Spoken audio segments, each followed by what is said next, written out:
Atom का structure कैसा होता है, ये कैसा दिखता है, इसको जानने के लिए विज्ञान ने कई लंबे सफ़र तय किए। कई नई थ्योरीज आई, नई थ्योरियों का इम्प्रूवमेंट हुआ और परमाणु की जो संरचना है उसके बारे में अनेक सिद्धांत आते गए। तो परमाणु की संरचना में जो सबसे महत्वपूर्ण योगदान, या हम कह सकते हैं कि सबसे पहले जो परमाणु की संरचना प्रस्तुत की, उनका एक महत्वपूर्ण योगदान इलेक्ट्रॉन के खोज में भी था, जिन्हें नोबेल पुरस्कार से भी सम्मानित किया गया था। वो कोई और नहीं थे, वे थे जोसेफ जॉन थॉमसन। और उन्होंने एटम का जो मॉडल प्रस्तुत किया उसे कहा जाता है प्लम पडिंग मॉडल, या इसे हम वाटर मिलन मॉडल भी कहते हैं।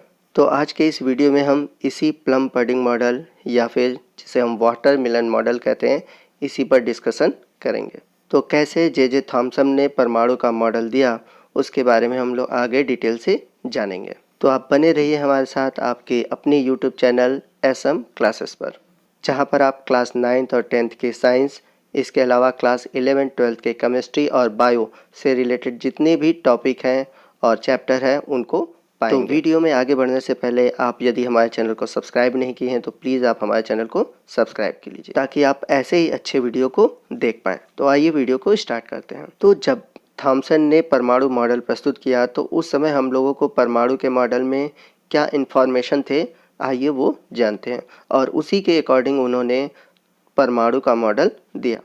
तो जो सबसे पहला पॉइंट था, हम लोगों ने पीछे भी पढ़ा था कि परमाणु जो होते हैं वे विद्युत उदासीन कण होते हैं, क्योंकि उन पर कोई इलेक्ट्रिकल चार्ज नहीं होता। तो इसे हम कह सकते हैं atoms have no net electrical charges. वही बात करें अगर हम सेकंड पॉइंट की, तो इनमें पाए जाने वाले जो इलेक्ट्रॉन होते हैं वो नेगेटिव चार्ज पार्टिकल होते हैं, और उसके साथ साथ ही उतने ही प्रोटॉन पाए जाते हैं जो कि पॉजिटिव चार्ज होते हैं। और इस आधार पर उन्होंने परमाणु की 3 संभावित मॉडल पर विचार किया। तो उनके अनुसार पहला जो था वो था कि प्रत्येक negative charge electron positively charge proton के साथ जुड़े होते हैं। अर्थात कहने का मतलब ये था कि जो ऋणात्मक इलेक्ट्रॉन थे वो धनात्मक प्रोटॉन के साथ जोड़ों में थे। दूसरा इनका संभावना था कि जो निगेटिव चार्ज इलेक्ट्रॉन होते हैं एक निश्चित ऑर्बिटल में होते हैं और उनके सेंटर में पॉजिटिवली चार्ज प्रोटॉन होता है। जैसा कि हम लोगों ने परमाणु की संरचना में पढ़ा था कि केंद्र में प्रोटॉन होता है और बाहर की तरफ क्या होते हैं, इलेक्ट्रॉन होते हैं। और तीसरा उनका जो संभावना था कि जो निगेटिव चार्ज इलेक्ट्रॉन होते हैं वे पॉजिटिव चार्ज प्रोटॉन के पास जो रिक्त स्थान पाए जाते हैं उसी में वे पाए जाते हैं, अर्थात वो अपना स्थान उसी में घेरे रखते हैं। और इन तीनों संभावना एवं मॉडल के आधार पर उन्होंने तीसरे मॉडल को चूज़ किया, जिसमें कि कहा गया था कि जो निगेटिवली चार्ज इलेक्ट्रॉन होते हैं वो पॉजिटिवली चार्ज इलेक्ट्रॉन के बीच जो रिक्त स्थान होता है उसी में पाए जाते हैं। इसी से इसका नाम पड़ा प्लम पडिंग मॉडल। तो प्लम पडिंग होता क्या है? तो प्लम पडिंग एक तरह का डेजर्ट होता है, एक तरह का मीठा होता है जो कि केक की तरह दिखाई देता है, और इसके बीच में काजू, बादाम, पिस्ता इत्यादि भरे होते हैं। तो जो प्लम पडिंग में काजू, पिस्ता, बादाम जो मैंने बताया वो एक तरह से निगेटिव चार्ज को प्रदर्शित करते हैं, अर्थात इलेक्ट्रॉन को प्रदर्शित करते हैं। और ये जो इलेक्ट्रॉन होते हैं परमाणु में धंसे होते हैं, जिस प्रकार की प्लम पुडिंग में काजू, पिस्ता, बादाम धंसे होते हैं। सेम वैसे ही वाटरमेलन में जैसे उसके बीज धंसे होते हैं, उसी तरह परमाणु में इलेक्ट्रॉन धंसे होते हैं, जैसा कि इमेज में आप देख सकते हैं।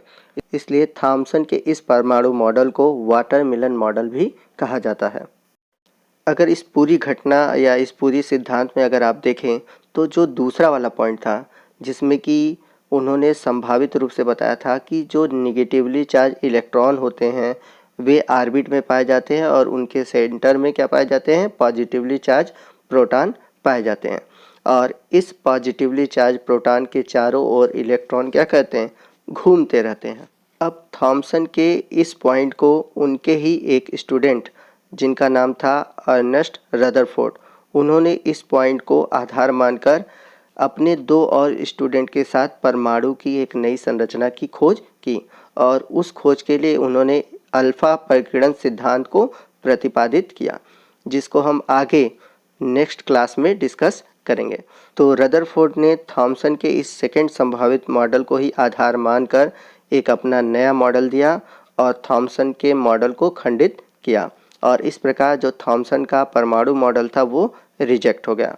क्यों रिजेक्ट हुआ उसको हम अभी पढ़ेंगे, और जो रदरफोर्ड का परमाणु मॉडल है उसको हम लोग नेक्स्ट जो वीडियो है उसमें डिस्कस करेंगे। तो आइए चलते हैं अपने नोट्स की तरफ। मैं आपको नोट्स भी प्रोवाइड करा देता हूं। तो हम बात करते हैं जे थॉमसन का परमाणु मॉडल।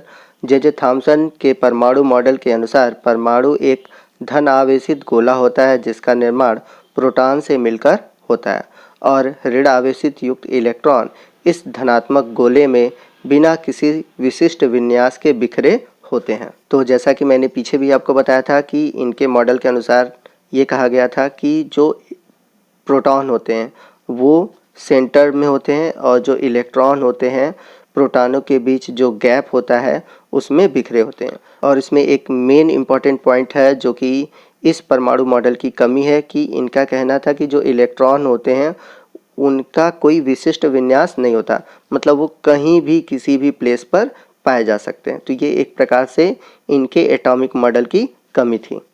तो यदि हम बात करें थॉमसन के परमाणु मॉडल की संरचना तरबूज के समान दिखाई देती है, जिसमें कि प्रोटॉन तरबूज के लाल खाने योग्य भाग की तरह तथा जो इलेक्ट्रॉन होते हैं वो तरबूज के बीच में जो धंसे हुए बीज होते हैं उनके समान दिखाई देते हैं। इसे प्लम पुडिंग मॉडल के नाम से भी जाना जाता है, जैसा कि मैंने पीछे आपको वीडियो में बताया था। तो आइए नेक्स्ट हम बात करते हैं थॉमसन के परमाणु मॉडल के कुछ इम्पॉर्टेंट पॉइंट की। तो थॉमसन के परमाणु मॉडल के अनुसार परमाणु एक धन आवेशित गोला होता है जिसमें इलेक्ट्रॉन विद्यमान होते हैं, जैसा कि मैंने पीछे बताया। जो दूसरा पॉइंट था कि परमाणु में धन आवेशित युक्त प्रोटॉन और ऋण आवेशित युक्त इलेक्ट्रॉन का मान समान होता है। इस कारण ही परमाणु क्या होते हैं, विद्युत उदासीन होते हैं। तो इनके परमाणु मॉडल में ये बात तो सही बताई गई थी कि जितने प्रोटॉन होते हैं उतने ही इलेक्ट्रॉन होते हैं, इस कारण ही जो परमाणु होता है वो विद्युत उदासीन होता है। आइए नेक्स्ट हम बात करते हैं थॉमसन के परमाणु मॉडल की क्या कमियां थी, क्या इनकी सीमाएं थी और किस वजह से ये रिजेक्ट हुआ। तो इनके रिजेक्ट होने का जो पहला कारण था, थॉमसन के परमाणु मॉडल के द्वारा रदरफोर्ड के अल्फा परिकीड़न प्रयोग तथा हाइड्रोजन के स्पेक्ट्रम की व्याख्या नहीं की जा सकती है। तो आगे जब हम लोग अल्फा परिकीड़न और हाइड्रोजन स्पेक्ट्रम पढ़ेंगे तो वहाँ पर आपको ये पॉइंट समझ में आएगा। बस आप बेसिकली इसको जानिए। वही बात करें अगर हम दूसरी पॉइंट की, तो इस परमाणु मॉडल के आधार पर यह व्याख्या नहीं की जा सकती कि धनात्मक आवेश अर्थात प्रोटॉन व ऋणात्मक आवेश इलेक्ट्रॉन किस प्रकार जुड़े होते हैं। जैसा कि उन्होंने अपने मॉडल में बताया था कि जो इलेक्ट्रॉन और प्रोटॉन होते हैं वो जोड़ों में होते हैं, पेयर में होते हैं। तो वे पेयर में किस आकर्षण के कारण थे या किस आवेश के कारण एक दूसरे से जुड़े हुए थे, उनकी व्याख्या ये नहीं कर पाए। वही बात करें तीसरी कमी की, तो जो थॉमसन का परमाणु मॉडल था उस मॉडल में उन्होंने इसके स्थायित्व के बारे में कोई भी वर्णन नहीं किया था। उन्होंने ये नहीं बताया कि कैसे परमाणु स्थायी बना रहता है, अगर उनके बीच आकर्षण है या प्रतिकर्षण है तो वो स्थायी कैसे बने रहते हैं, वो अपना रूप कैसे बनाए रखते हैं। वहीं लास्ट पॉइंट की बात करें तो थॉमसन ने अपने परमाणु मॉडल में नाभिक का कोई उल्लेख नहीं किया, जो सबसे बड़ी कमी थी।